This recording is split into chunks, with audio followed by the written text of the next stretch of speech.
पूर्वी हिमालय की ऊंची बर्फ से लिपटी चोटियों में जहां हवाएं वीरता की कहानियां बयां करती हैं। यह कहानी एक ऐसे सिपाही की है जिसने अपनी मृत्यु के बाद भी अपनी ड्यूटी नहीं छोड़ी। एक सिपाही जो अब बाबा हरभजन सिंह के नाम से जाना जाता है। साल 1968 था। भारतीय सेना को सिक्किम के पूर्वी हिस्से में नाथुला पास के नजदीक खतरनाक और दुर्गम सीमा पर तैनात किया गया था।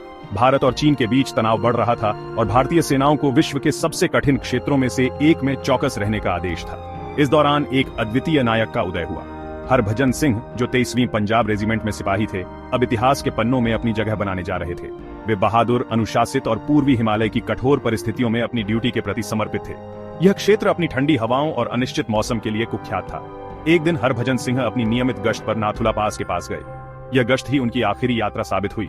कुछ दिन गुजरने के बाद भी हरभजन का कोई पता नहीं चला। उनके साथियों ने पहाड़ों में उनका पता लगाने की कोशिश की, लेकिन वह कहीं भी नजर नहीं आए। लेकिन फिर कुछ अजीब हुआ। सैनिकों को कैंप में स्थानीय गांव वालों से खबरें मिलीं, जिन्होंने दावा किया कि उन्होंने हरभजन सिंह की आत्मा को पहाड़ों में भटकते हुए देखा है। पहले तो इसे सिर्फ अंधविश्वास समझा गया, लेकिन जो घटनाएं सामने आईं, उन्हें आसानी से नजरअंदाज नहीं किया जा सकता था। एक रात जैसे ही भारतीय सेना का बेस सामान्य ढंग से कार्य कर रहा था, एक सैनिक ने दावा किया कि उसने हरभजन सिंह को जीवित और स्वस्थ अपने तंबू के बाहर खड़ा देखा।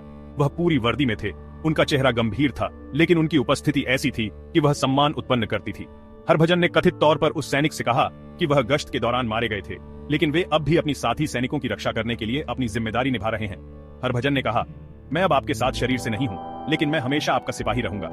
मैं अपना कर्तव्य निभाता रहूंगा, भले ही मैं इस दुनिया में नहीं हूँ। अगली सुबह इस अजीब घटना की जांच करने के लिए अधिकारी गए। उनकी हैरान करने वाली खोज में उसी स्थान पर जहां हरभजन की मृत्यु होनी मानी जा रही थी, उनके सामान पाए गए, लेकिन शव कहीं नहीं था।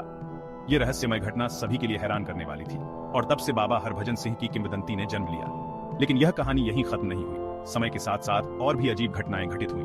सैनिकों ने रिपोर्ट करना शुरू किया कि क्षेत्र में कोई अज्ञेय शक्ति उनके चारों ओर मौजूद थी। कभी कभी सैनिकों को यह महसूस होने लगा कि एक संरक्षक की उपस्थिति उनके चारों ओर है, खासकर जब वे संकट में होते थे या जब उन्हें मार्गदर्शन की आवश्यकता होती थी। जैसे जैसे यह कहानी फैलने लगी, सम्मान भी बढ़ने लगा। सैनिकों ने यह विश्वास करना शुरू कर दिया कि बाबा हरभजन सिंह न केवल देश के लिए मरे थे, बल्कि उन्होंने एक दिव्य रूप धारण कर लिया था, जो अब भी अपने साथी सैनिकों की रक्षा कर रहे थे। जल्द ही बाबा की भूतिया उपस्थिति के किस्से सीमा से बाहर फैलने लगे। स्थानीय लोग और सैनिक भी बाबा हरभजन सिंह के सम्मान में एक साधारण मंदिर पर आने लगे। यह मंदिर उसी स्थान पर बनाया गया था जहां उन्हें अंतिम बार देखा गया था।